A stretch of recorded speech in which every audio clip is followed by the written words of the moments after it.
বিফলতা নিজের অপমান, সংকটের কল্পনাতে হয়েও না ম্রিয়মাণ।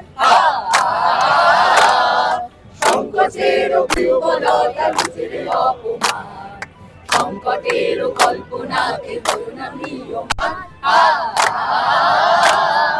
মুক্ত করো ভয়, আপনা মাঝে শক্তি ধরো, নিজের করো জয়। নমস্কার, আমরা রয়েছি এই সময় লাইভে। আমি প্রীতম দেব, আমার সঙ্গে রিক্তম রয়েছে। আমরা বুঝতে পারছেন তো, হ্যাঁ, আমরা রয়েছি ব্রিগেড ময়দানের শপথ সমারোহে।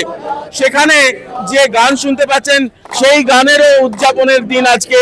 কবিগুরু রবীন্দ্রনাথের জন্মদিন 25শে বৈশাখ, যেটা প্রধানমন্ত্রী নরেন্দ্র মোদী বলেছেন 25শে বৈশাখের দিন। আর এই শপথ গ্রহণের যে সমারোহ, সেটা মিলেমিশে যাচ্ছে। আর একটা কথা বলবো যে আজকে আপনাদের সঙ্গে একজন মানুষের পরিচয় করিয়ে দেব, তারপরে আপনারা বলবেন যে এক অধিকারী মঞ্চে শপথ গ্রহণ করবেন, আর এক অধিকারী গান গাইছেন। নাট্য ব্যক্তিত্ব না সঙ্গীত ব্যক্তিত্ব বলবো জানি না, তিনি এবং তার দলের যারা সদস্যরা রয়েছেন তারা সুরে সুরে উদযাপন করছেন। এবং শুধু রবীন্দ্রসঙ্গীত নয়, তাদের স্টোরে আরো অনেক কিছু আছে গান, সেই গানগুলো শুনবো। আরো একবার বলছি, এক অধিকারী শপথ নেবেন, আর এক অধিকারী গান গাইছেন। আর এই গানের ভূমিকাও কিন্তু জয়ের পিছনে আছে।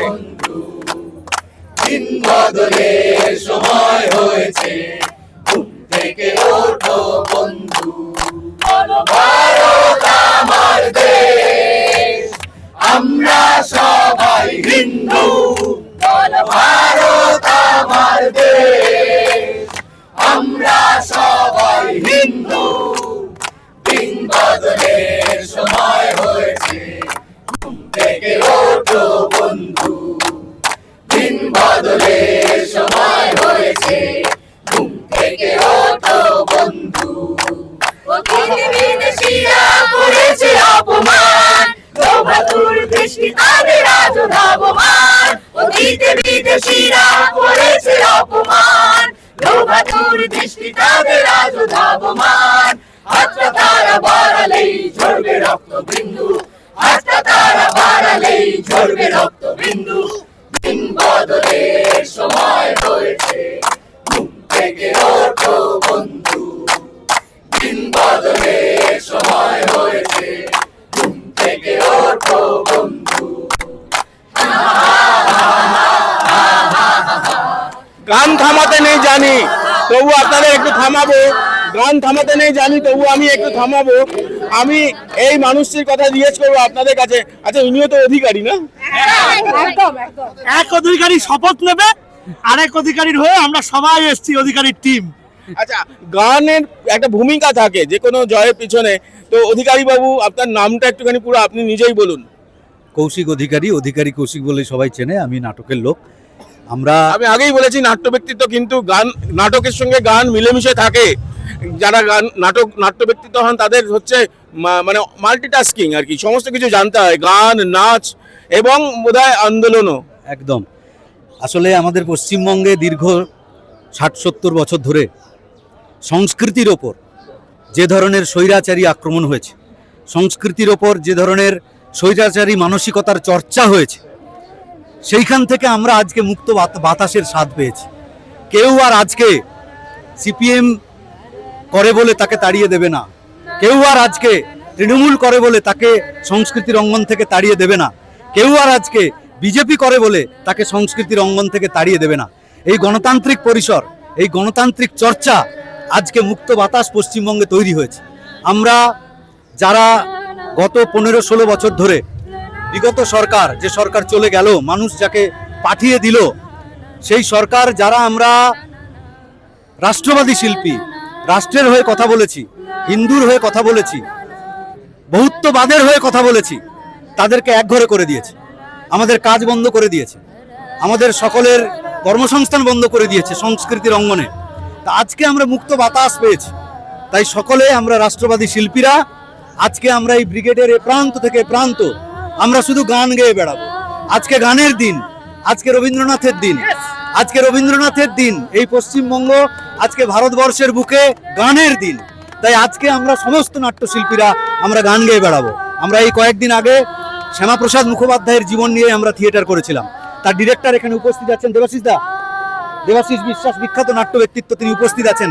শ্যামাপ্রসাদ মুখোপাধ্যায়ের জীবন নিয়ে পশ্চিমবঙ্গের বুকে আজ অব্দি কেউ কোনোদিন থিয়েটার করেনি, তাকে মঞ্চে তোলেননি, তাকে নিয়ে কোনো চর্চা করেননি। কিন্তু সেই শ্যামাপ্রসাদ মুখার্জি আজকে আমাদের এই পশ্চিমবঙ্গ তৈরির জন্য, যে পশ্চিমবঙ্গে আমরা আজকে মুক্ত বাতাস পেয়েছি, তিনি তার মেন কারিগর। শুধু পশ্চিমবঙ্গ নয়, বিজেপি দলের ক্ষেত্রেও একদমই তাই। ভারতীয় জনতা পার্টির মূল কারিগর, মূল সৈনিক, মূল জাহাজের নাবিক শ্যামাপ্রসাদ মুখার্জি। বাংলাতেই, তাই তো? আপনি আরো ভালো বলতে পারেন, আপনার সামনে এগুলো বলাটা উচিত না, কারণ আপনি দীর্ঘ চর্চা করেছেন এবং তারপরেই মঞ্চস্থ করার ব্যাপার আসে।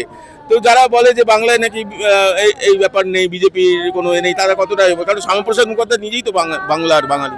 100 বার। এটা সত্যি আফসোসের কথা যে শ্যামাপ্রসাদ মুখার্জিকে নিয়ে এত বিদগ্ধ নাট্য ব্যক্তিত্বরা পশ্চিমবাংলায় জন্মেছেন, এত বড় বড় নাট্যকার জন্মেছেন, এত বড় বড় দল হচ্ছে, তারা কোনোদিনও কেউ ভাবেননি।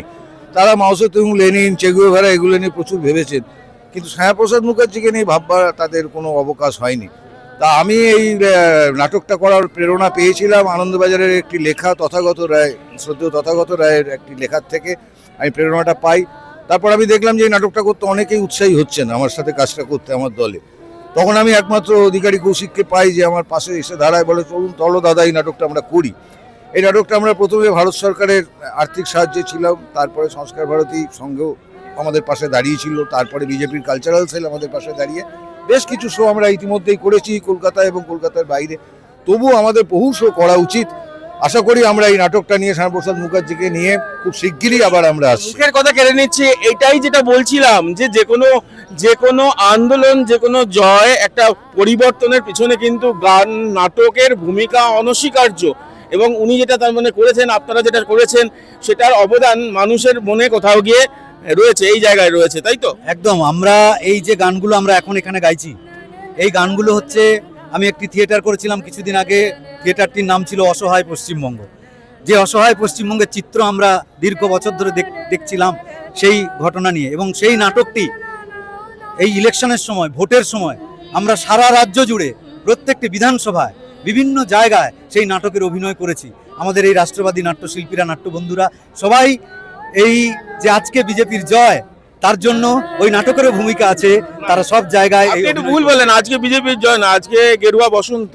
আপনাদের গান আছে না? একদম একদম একদম গানের কথা বলবেন বলেছে, একদম ওই গানটা শুনি। একদম। আজকে ত্যাগের জয়, গেরুয়া ত্যাগের প্রতীক। বহু মানুষের ত্যাগ, বহু মানুষের বাড়ি ছেড়ে যাওয়া, দিনের পর দিন আমরা একটু ভালো পয়সা না হলে, ভালো খাবার না হলে থাকতে পারি না। কিন্তু এরকম মানুষদের চিনি, আমি তাদের আশীর্বাদ পাই, যারা সারাটা জীবন, তাদের হয়তো বিরাট যোগ্যতা, কেউ বড় ইঞ্জিনিয়ার হতে পারতেন, কেউ ডাক্তার হতে পারতেন, কিন্তু তারা একদম হোস্টেলের জীবনযাপন করেন, একটা ছোট খাটে একটুখানি পাতলুন, একটা পাঞ্জাবি পরে, একটুখানি ডাল আর একটুখানি ঘেঁটকে সারাটা জীবন কাটিয়ে দেন এই গেরুয়ার জন্য, ত্যাগের জন্য।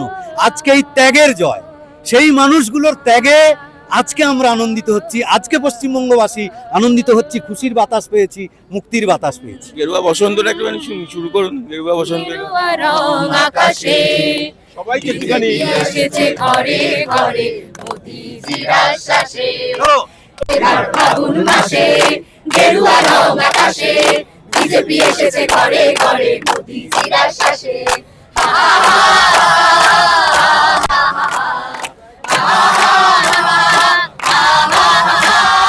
পলাশরাঙা ফাগুনে, নবান্ন বৈশাখে, পদ্ম ফুলে বাসন্তী রং সোনার বাংলা হাসে।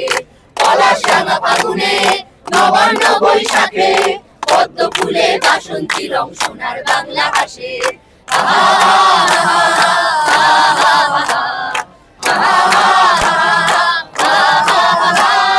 বেকার যুবক হাসে, মা বোনেরাও হাসে, প্রতীক আমার পদ্ম ফুল বুকের মাঝেই থাকে। বেকার যুবক হাসে, মা বোনেরাও হাসে, প্রতীক আমার পদ্ম ফুল বুকের মাঝেই থাকে।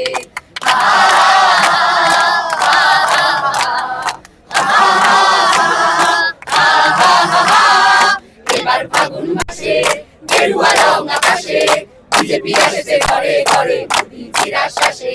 বিজেপি এসেছে ঘরে ঘরে মোদিজির আশ্বাসে। বিজেপি এসেছে ঘরে ঘরে মোদিজির আশ্বাসে। ব্রিগেডে শপথ সমারোহে এক অধিকারী যখন শপথ নিচ্ছেন তখন আরেক অধিকারী ঠিক এভাবেই গান গাইছেন, গেরুয়া বসন্তের কথা বলছেন। রিক্তমের সঙ্গে প্রীতম দে, এই সময় লাইভ।